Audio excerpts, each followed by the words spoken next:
그래서 멕시코에서는 뭐 했냐? 멕시코는 이 연결의 시대에 우리가 맨날 연결해서 페이스북 맨날 올리는 연결의 시대에 정보, 데이터 이러한 소유에 대한 평등한 권리가 있다. 이러한 것은 헌법에 표시해야 된다. 이런 거죠.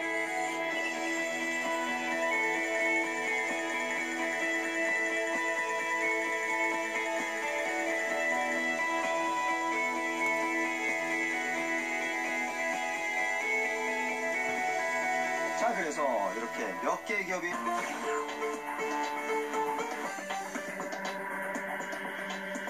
새로운 노말의 세 번째로 저는 해체, 언번들링을 들었습니다. 언번들링은 샅샅이 분해하다 이런 얘기죠. 만약에 이러한 마트가, 거대 마트가 분해되면 여기서 엄청나게 많은 새로운 스타트업이 생긴다 이런 얘기입니다. 자동차 산업이 분해되면 여기서 또 엄청나게 많은, 이것이 다 새로운 스타트업들인데요. 자, 이런 것이 생기고, 여러분들 뱅크, 여러분들 요새 카카오뱅크를 신청하셨겠죠. 그래서 카카오뱅크가 엄청나게 그 돌풍을 일으키고 있는데, 이러한 그죠? 금융 시스템이 해체되면 뭐 생기는 이러한 새로운 스타트업들, 새로운 잡들이 셀 수 없을 수도 없다. 여러분들 이제 미국에 가시면 우리들이 사는 그 대부분의 생필품들이 프록터 앤드 갬블에서 만든 것입니다. 예를 들면 우리가 먹는 무슨 뭐 우리가 그죠?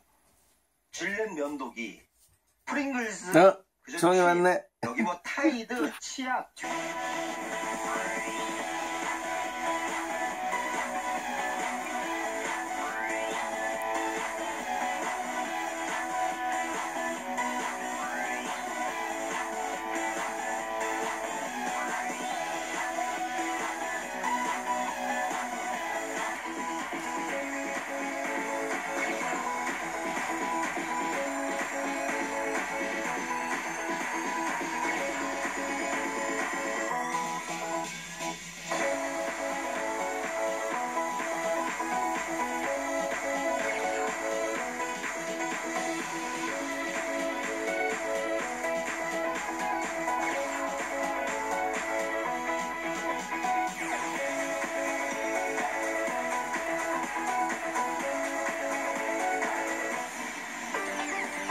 뉴노멀의 총이 어떻게 GM을 넘었을까?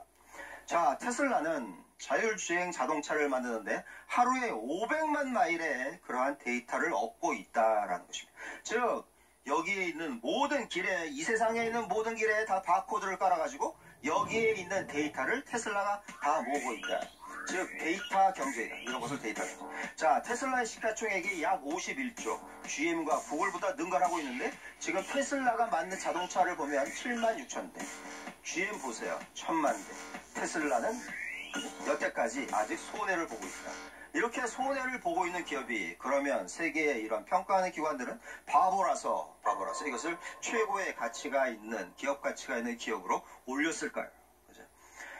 자, 왜 도대체 이런 일이 있죠? 사실은 공짜라는 것입니다. 공짜 싫어하는 사람 한 명도 없죠? 자, 우리가 맨날 쓰는 구글, 페이스북, 저도 맨날 올리다 페이스북에서 뭘 사본 적은 한 번도 없다. 구글에 돈 내본 적 한 번도 없다. 그런데 정말 그 무서운 것은 저도 옛날에 야, 이게 왜 이런 이메일을 공짜로 이렇게 쓰게 해주나, 그죠? 이게 도대체 얘들은 미친 거 아니야? 이랬는데 그게 다 데이터를 모으는 플랫폼이었다. 이 친구들이 우리가 매일 올리는 구글 포토, 페이스북에 맨날 올리는 사진이 엄청난 데이터로 엄청난 부가가치를 창출하에 불구하고 우리는 별로 불만이 없는 게 우리는 공짜로 쓰기 때문에 걔들이 우리한테 돈 달라고 그랬냐고요. 우리는 자발적으로 올리고 있다. 이런 거죠. 자, 4차 산업혁명이라는 것은 이것이 무슨 산업의 엄청난 그죠? 경천 동지할 일이 아니라 실제로는 인간의 생존에 관한 혁명, 인간의 삶의 질에 관한 혁명이다라는 것입니다.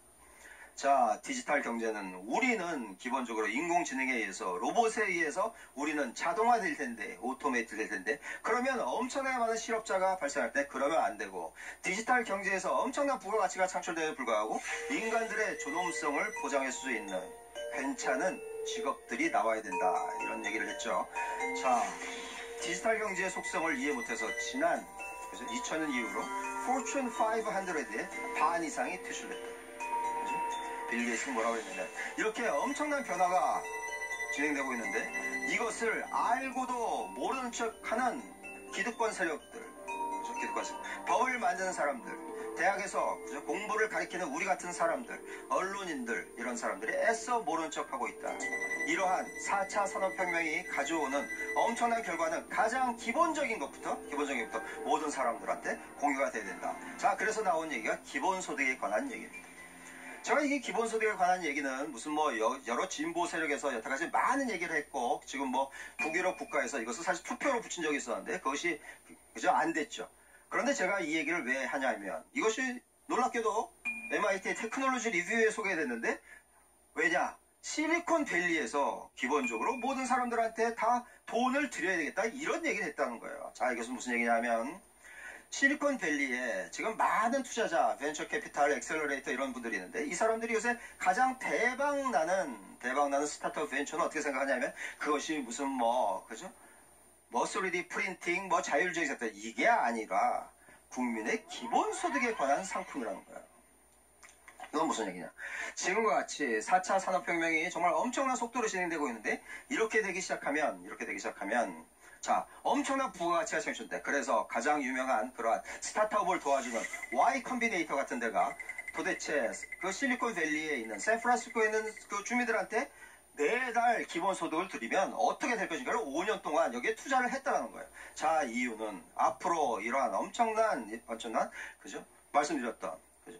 익스포넨셜한 테크놀로지가 우리의 삶을 익스포넨셜하게 바꾸는데, 이러한 익스포넨셜한 삶을 살게 하는 그러한 기업들이 수천조 부가가치가 창출될 것이나, 이러한 결과로 대부분의 수백만 명의 사람들은 직업을 잃을 것이며, 이러한 돈들은 아까 제가 말씀드렸던 그러한 공포의 오형제들이 독점을 하게 될 테니 양극화는 필연적이다. 자, 양극화가 필연적이면 실리콘밸리 사람들이 솔직히 말씀드려가지고 돈 많이 버는 데에 대해서 무슨 반대를 했겠냐? 저는 그렇게 생각하지 않습니다. 그렇게 되면 자기네들이 만든 제품, 자기네들이 만든 서비스를 기본적으로 소비자들 구매를 해야 되는데, 이렇게 구매를 할 수 있는 사람들의 수가 점점 줄어드니까 그거를 걱정을 해서 다 사람들한테 매달 소득을 마련해 드려야 되겠다, 이런 얘기죠.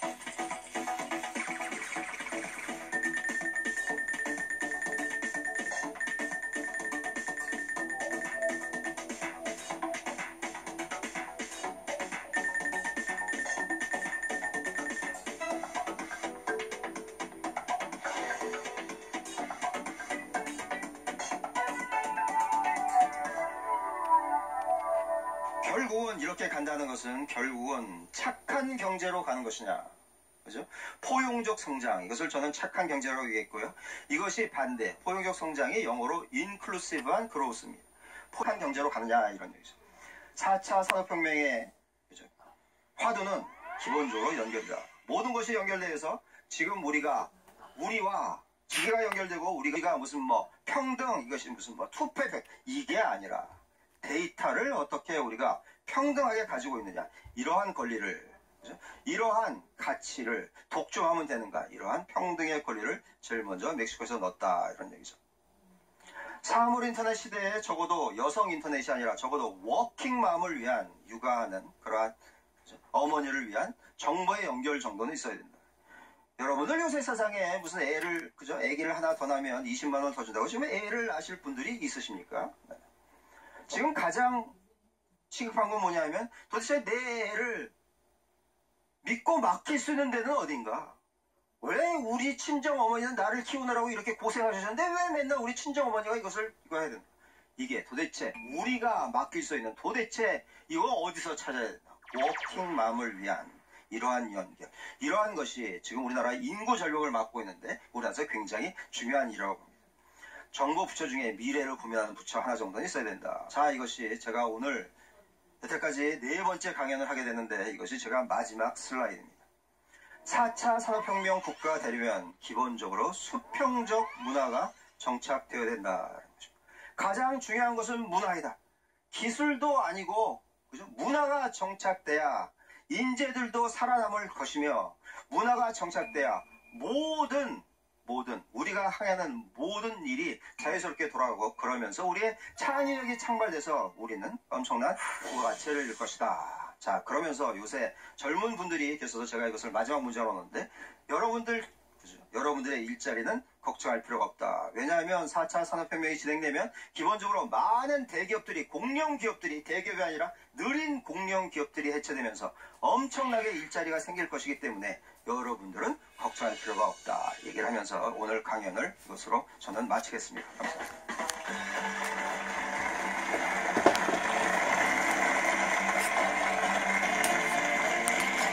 패널 분들을 모셨는데요. 자, 처음에는 우리 구소장님께서 말씀해 주시죠. 예, 사실 한국 전쟁 이후에 그 짧은 기간 동안 이렇게 단기간에 빠르게 성장할 수 있었던 건 우리가 채택해온 이런 패스트 팔로우 전략 그러죠. 선진국에서 만들어 놓은 어떤 매뉴얼 혹은 정답이 있는 생산 방식, 그것에 대한 교육 방식 이런 것들을 빨리 배워가지고 열심히 배워서 사실 그것에서 가장 잘한 나라가 바로 우리나라였었고, 그래서 한강의 기적이라고 불렸었는데, 저는 이것을 지속해서는 이제 답이 없지 않을까. 바로 노멀을 바꿔버려야지. 새로운 문화를 만들고 새로운 기준을 만들어야 되는데, 그래서 우리가 이제껏 성공해왔었던 방식을 어떻게 버리고 새로운 걸 찾느냐, 거기에 대해서 조금 생각해볼 질문을 많이 던지신 것 같습니다. 감사합니다. 네, 우리 고 작가님. 그리고 이제 문화에 있어서는 우리가 노동이나 생산성, 산업이라는 그런 틀에서 벗어나서 행위, 작업, 활동 이런 개념으로 비생산성까지도 한번 생각해보는, 비생산성으로 우리 국민들이 살아갈 그런 어떤 시스템은 과연 무엇인가, 그런 부분. 그리고 공짜에 대해서 한마디만 더 하고 싶은데요. 공짜에 있어서는 이 점을 한번 기억하고 넘어갔으면 좋겠다. 언젠가는 초지능, 초인공지능이 공짜가 될 것이다. 이 점을 한번 생각해봤으면 좋겠습니다. 한 기자님. 교수님 강연을 들으면서 여러 가지 생각이 들었는데요. 일단 저희가 변화하려면 가장 먼저 해야 할 일은 공포를 이겨내는 일이라는 생각이 들어요. 공을 어떤 질문의 단초를 제공하는 게 아닐까 하는 생각이 들었습니다. 이 4차 산업혁명 시대는 한편으로는 소수기업에게 독점을 하기도 하지만은 한편으로는 기존의 변화에 뒤처져 있는 공룡기업들을 해체시키면서 저희들한테 새로운 기회를 주기도 하고, 그 기회가 주는 변화에 대한 공포를 저희가 이겨낸다면은 저희에게도 새로운 기회가 생길 수 있지 않을까라는 생각이 듭니다. 네, 이 박사님. 분야별로 보면은 정부의 규제가 너무 많아서 우리는 변화를 쉽게 할 수 없다, 변화에 대응할 수 없다, 이런 말도 나오잖아요. 그렇게 보면은 규제를 다 풀고 자율에 맡겨놓는 것이 이 속도에 대응하는 방식일 것 같은데, 또 지금 교수님 말씀하시기로는 또 양극화가 더 심화된다는 얘기를 하잖아요. 그러면 또 정부가 나서서 이거를 조정해야 될 것 같은데, 이런 것에 대한 치열한 고민, 정말 진짜 치열한 고민이 의사결정 당국자 수준에서 뿐만이 아니라, 그리고 그냥 일반 보통 국민들 뿐만 아니라 학교에서 우리 아이들도 같이 고민해 나가는 것이 커리큘럼이 되어야 되지 않나, 이런 생각을 해봅니다. 쭉 이 4차 산업 시대를 이제 특징하는 것들을 말씀해 주셨는데, 저는 강의를 들으면 들을수록 정말 우리가 질문의 문화를 만들어야겠다는 생각을 해봤거든요. 가장 중요한 게 이제 소통의 문화를 처음에 이야기하셨잖아요. 근데 소통이라는 것은 결국 질문이 허용됐을 때 정착점이 되는 것 같아요. 유대인들은 항상 플랫폼을 독점해 왔거든요. 유통시장을 독점해 왔습니다. 상품시장, 그리고 금융시장을 독점해 왔습니다. 근데 이제 정보시장을 독점한다는 거죠. 근데 중요한 것은 뭐냐면, 그렇게 하려면은 시스템을 잘 만들어야 되는데, 그 플랫폼을 어떤 시스템으로 잘 만들 것이냐, 이게 중요한 또 질문을 해야 된다는 겁니다. 이제 아쉽게 느끼는 건 뭐냐면, 이제 예를 들어서 데이터가 21세기의 원유다. 그 데이터를 통해서 모든 어떤 디지털화하는 변화에 적응하지 못하는 기업들이나 국가는 사실 지금 여러 면에서 어려움을 겪고 있는 건 분명한데, 이 데이터라는 것이 사실 이렇게 중립적이지가 않다는 것이죠. 왜냐하면 우리가 만들어낸 데이터고, 그리고 또 이 데이터에는 개인의 정보가 또 들어있고, 또 이 데이터는 어떤 목적으로 사용하느냐에 따라서 공적인 가치로 공동체의 어떤 가치에 조응하는 방식으로 활용될 수도 있지만 그 반대 방향으로도 활용이 될 수 있거든요. 이 데이터 자체가 가지고 있는 어떤 가치적인 측면에 대한 좀 사전에 어떤 성찰 같은 것들이 조금 함께 이루어졌으면 하는 생각이 들고, 그러면은 그걸 바탕으로 또 적절한 어떤 사회나 제도, 이런, 그러니까 뭐 법률, 이런 부분들이 또 변화가 필요할 것 같고, 이런 변화가 함께 돼야 어쩌면은 이제 말씀하셨던 문화가 이제 정착이 되지 않을까 하는 생각을 좀 해봤습니다. 네, 방금 이종원 교수님께서 굉장히 중요한 지적을 해주셔서 제가 생각나는 얘기가 있어서 덧붙이겠습니다.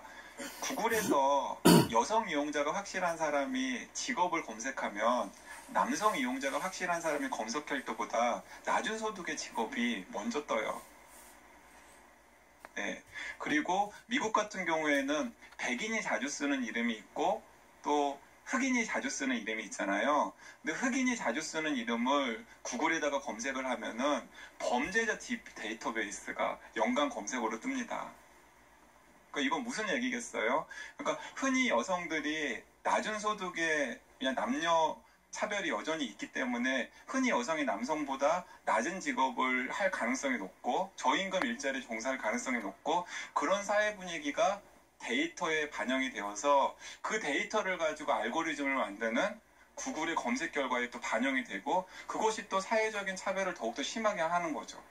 인종차별이 심한 미국의 상황이 또 데이터에 반영이 되고, 그 데이터의 결과가 또 구글의 알고리즘에 반영이 되어서 저희의 편견에 영향을 주고, 그러니까 데이터가 저희가 굉장히 중립적이라고 생각하기가 쉽고 인공지능이 중립적이라고 생각하기 쉽지만은 그런 또 문제가 있을 수 있다는 겁니다. 그것도 저희가 질문을 던져서 이것을 어떻게 하면 고칠 수 있을까, 인공지능 시대의 차별에 대해서 우리가 어떻게 고쳐야 될까를 좀 성찰해야 되고 질문해야 할 굉장히 중요한 문제인 거죠. 데이터라고 하는 것은, 알고리즘이라고 하는 것은 그것 자체가 이미 현실을 반영하고 있는 거죠. 이것은 이미 세상에 사람들의 생각대로 작동하는 거고, 사람들의 편견과 사회에 좋은 점도 있지만 부조리한 것도 그대로 반영하고 있는 거예요. 그래서 우리가 앞으로 세상은 점점 더 이런 데이터와 알고리즘과 플랫폼에 의해서 영향을 받을 수밖에 없는 것인데, 이것을 그동안은 어떻게 우리가 여겨왔느냐? 그거는 수학이고 과학이고, 그렇기 때문에 무척 공정하고 객관적이고 평등할 거라고 생각해왔지만, 사실 이것도 사람이 만든 거기 때문에 이것을 절대적으로 객관적인 기술이라고 보아서는 안 될 것이고, 여기에 대해서 우리가 가장 강력한 힘이면, 이 강력한 힘은 우리가 헌법은 모든 사람들의 투표를 통해서 추인되는 것처럼 이렇게 강력한 힘에 대해서 더 많은 사람들이 알고 참여해야지만 이 기술을 조금 더 공정하고 공평하게 만들 수 있을 거라고 생각합니다.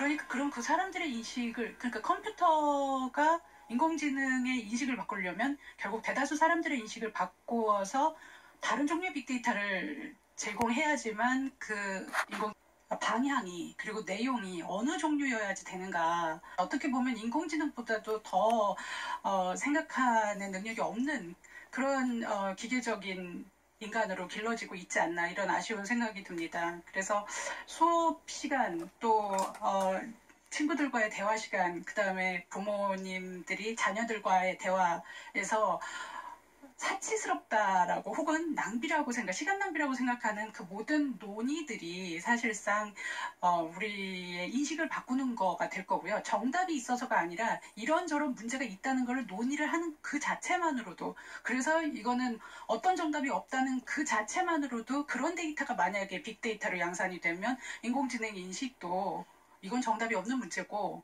여러 가지 반론이 있을 수 있다, 그리고 이런저런 의견들에 대한 그런 검색 결과가 나오지 않을까, 이런 생각을 해봅니다. 우리나라 헌법 127조에 보면 과학기술은 경제 발전과 성장의 원동력으로 되어 있습니다.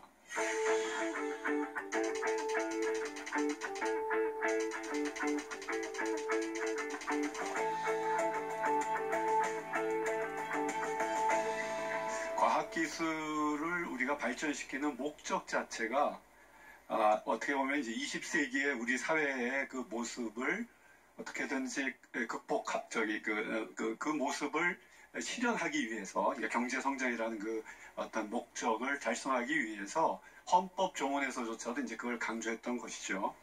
사실은 과학기술을 경제 발전이나 어떤 경제 성장의 원동력으로만 보는 것은 좀 21세기에는 적합치 않다는 생각이 많이 듭니다. 그래서 특히 4차 산업혁명 시대에 와서 그런 과학기술의 어떤 그 발전의 목적을 삶의 질의 향상이라든가 인류의 어떤 보편적 성장이라든가 이런 부분으로 조금 바꾸는 것도 어떨까 뭐 그런 생각을 해봤습니다.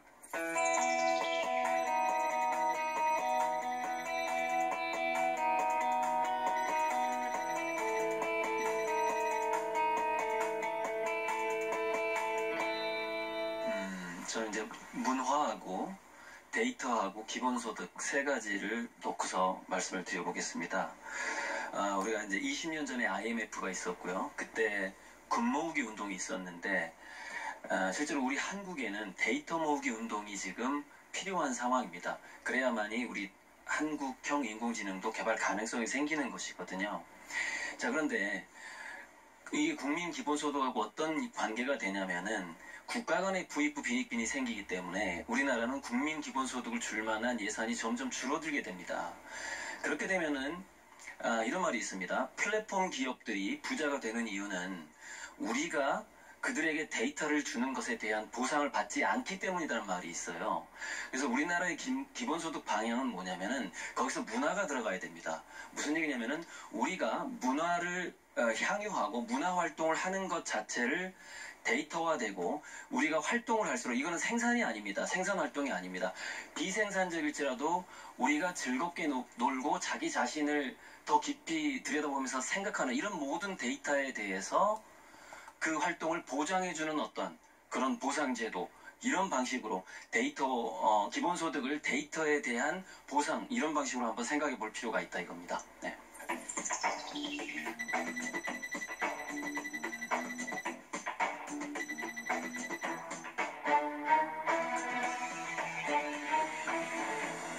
이게 산업혁명이라는 것이 결국 기계 발전, 기계 중심적인 발달 단계를 놓고 이야기를 하는 거잖아요. 그래서 농기계라든가 이제 자동차, 증기기관, 컴퓨터 이렇게 인공지능까지 왔는데 이렇게 산업혁명이 기계 중심으로 왔다면 이제 이 기계 중심의 피로감을 느낀 우리 인간들은 아마 또 다른 혁명, 아마 제5차 인간혁명이라고 하지 않을까 생각이 들고요. 네, 좋습니다. 자, 이제 시간이 우리가 이제 클로징을 해야 돼. 잘 하면 할수록 그 미래는 우리한테 빨리 다가오고 준비가 안 된 사람한테는 그 미래는 절대로 오지 않습니다. 미래를 빨리 보시는 분일수록 많은 기회가 생기고 엄청난 여러 가지 새로운 일을 하실 수 있다는 것을 말씀드리면서 이 모든 네 번째 강연을 마치겠습니다. 감사합니다.